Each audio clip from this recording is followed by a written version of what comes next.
Okay, so today we're back. It's the weekend, and I'm going to finish off my previous video that I did about I started some brassicas, and I also started a few flowers. I did some 4 o'clocks, lupins, and what was the other one that I did? I forget. 4 o'clocks. Oh, calendula and the centaurea. Good thing I write all this stuff down in my book after I've started the seeds. That way I keep track of how they're doing when they start sprouting. So it's good to write those things down. Today I am going to finish doing my flower seeds, and I had 9 varieties of zinnias.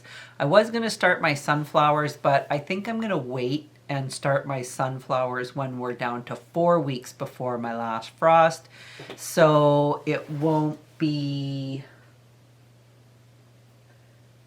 until the beginning of May, when about May the 6th or something like that, that I'll start my sunflowers then. So let's get started.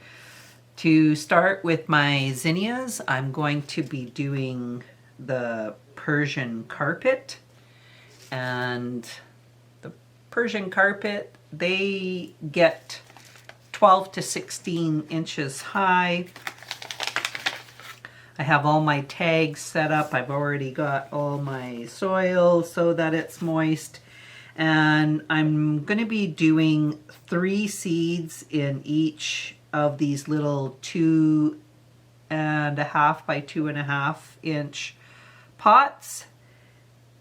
And then what I'll do is I will separate them after. And I've got, going to put 3 seeds in each pot, and I have 4 pots set up for each variety of zinnia. This would be a good cut flower, the Persian carpet. Next is this is the State Fair zinnias, and these ones get 2.5 to 4 feet high. I planted these last year, and I don't remember them getting to 4 feet high. I think they were closer to the 2.5 mark. And I will just sprinkle down 3 seeds in each pot. I do plant a lot of zinnias in and around throughout my garden. And I like the different variety of the zinnias. I have still quite a few of those seeds too. Okay, and next is the candy cane zinnias. I've done the candy cane zinnias. They are quite pretty. They have little stripies, just like a candy cane has in the flowers and the petals.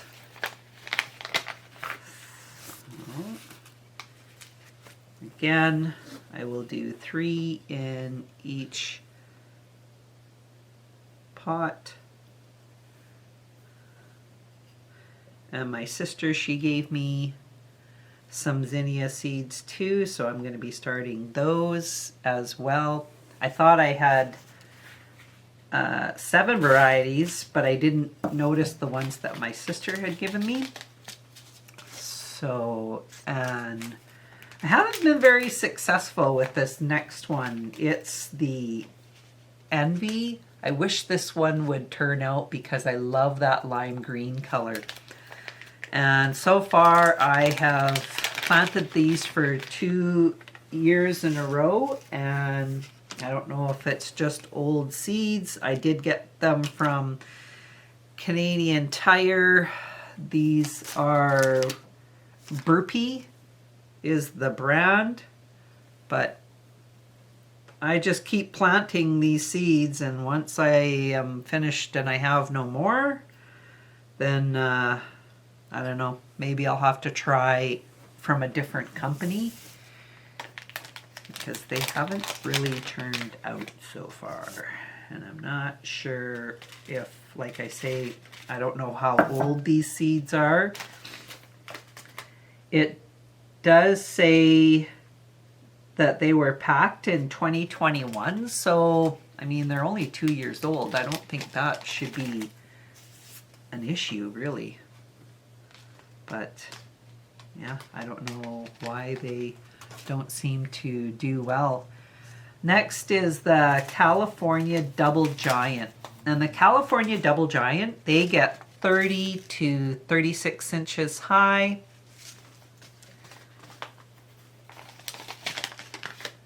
And that one is right in the middle.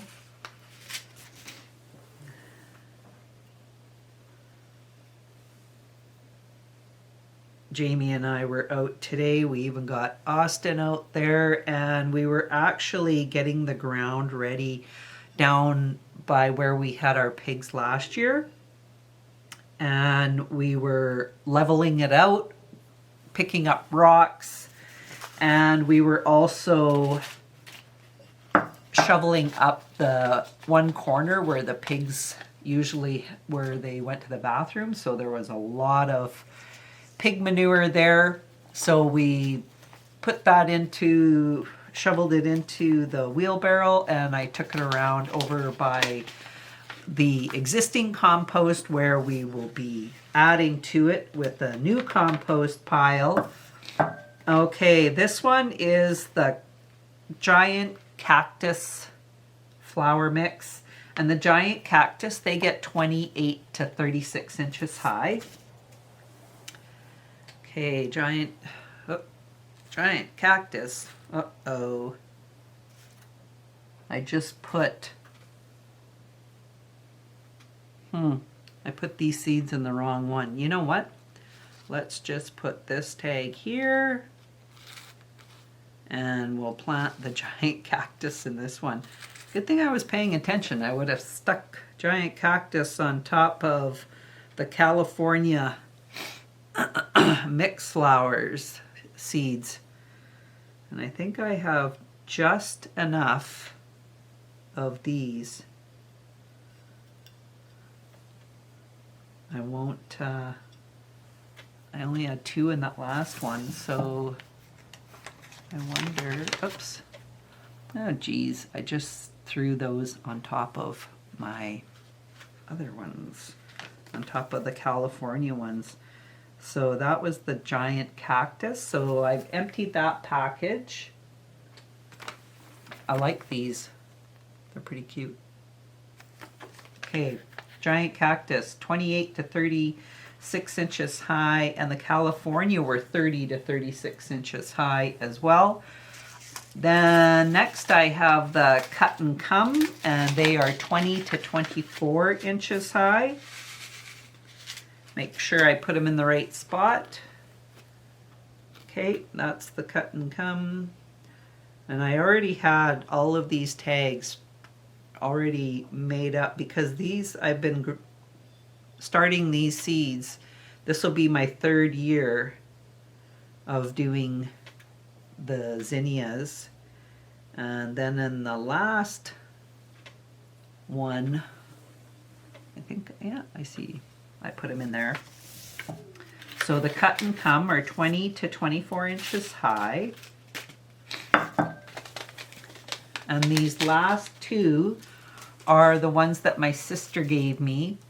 And the first one is the Sahara Fire. It's an orange-red zinnia, and these ones only get 12 to 14 inches high. So a nice sized zinnia. I can't get into this plastic bag. Okay, got it. And she just gave me a few, which is perfect. Gotta just get them out of the bag. They just don't want to come out. Holy, why is this so hard? Okay, so I'm gonna put 3 seeds, and I'm actually doing just 2 pots. Actually ended up putting 4 seeds in each of those just because I ran out of room in this tray. I have 32 of these 2.5 by 2.5 inch pots, and I have ran out of room that I ended up having to put these last 2 varieties that my sister gave me into the last row. And this is the last one, is the Cherry Ivory Bicolor Zinnia, and they get 12 to 24 inches high. So that's my last zinnia. There's 9 varieties of zinnias that I have started. I'm going to put these zinnia packs back into my little Photoshop container, and these ones I had labeled N to Z. So that's it for those. And then my last one that I'm going to be starting was the Rido Chitin Purple Bells. And these ones here, they get 9, it says estimated was 9 feet 10 inches. And I was like, oh my goodness, that's huge. And I only have 6 seeds. So what I've done is I've just set up here a little, I think it's like 4 by 2.5 inch tray. I'm just going to add a little bit of water on top. Pump this up.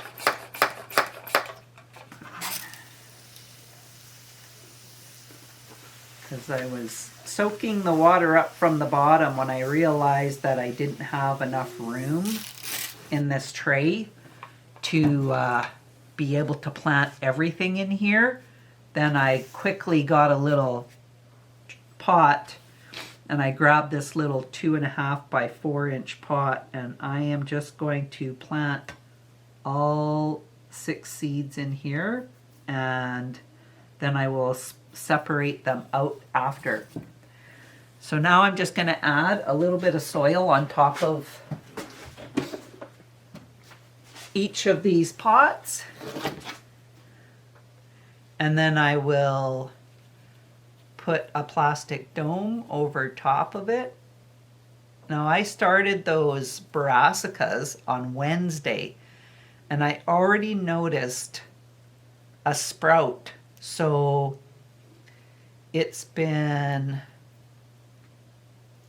5 days, Thursday, Friday, 4 days.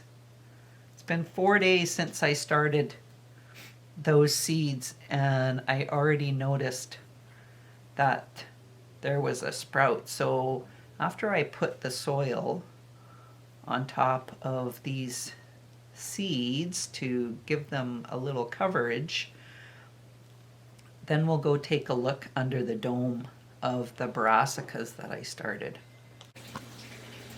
Okay, so these are the brassicas that I started here, and if we look on an angle, you can see, oh, my camera's making a move here.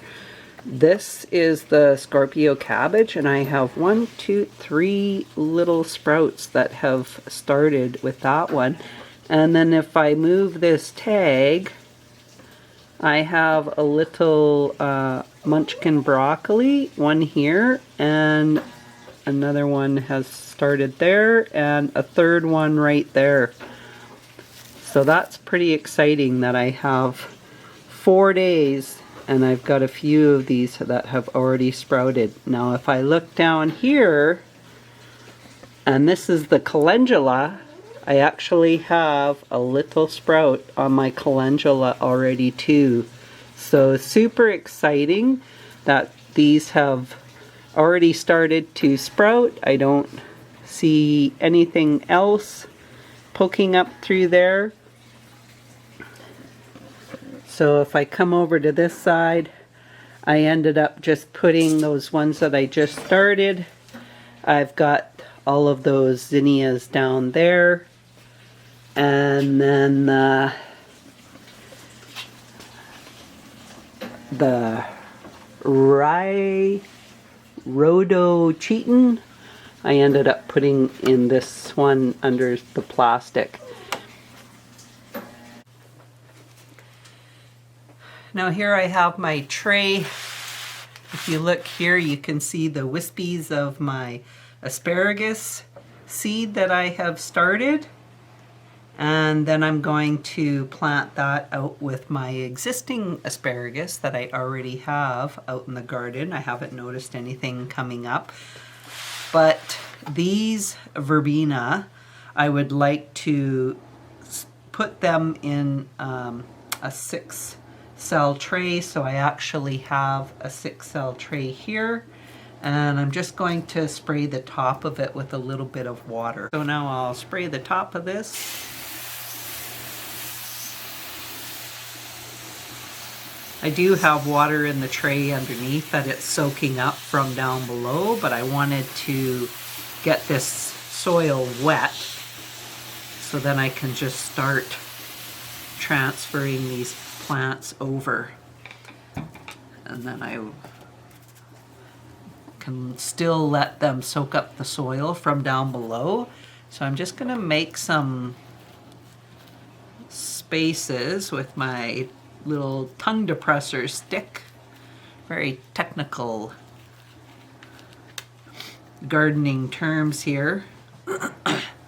And I'm just gonna gently lift them up. I realize this one here, this is actually not verbena, it's celery, or not celery, sorry, it's parsley that has sprouted. And it's like my lonely basil. I'm not sure how that happened. So I'm just gonna lift this up, and it still has all the roots intact, and I'll just sink it down over here onto this side in the dirt.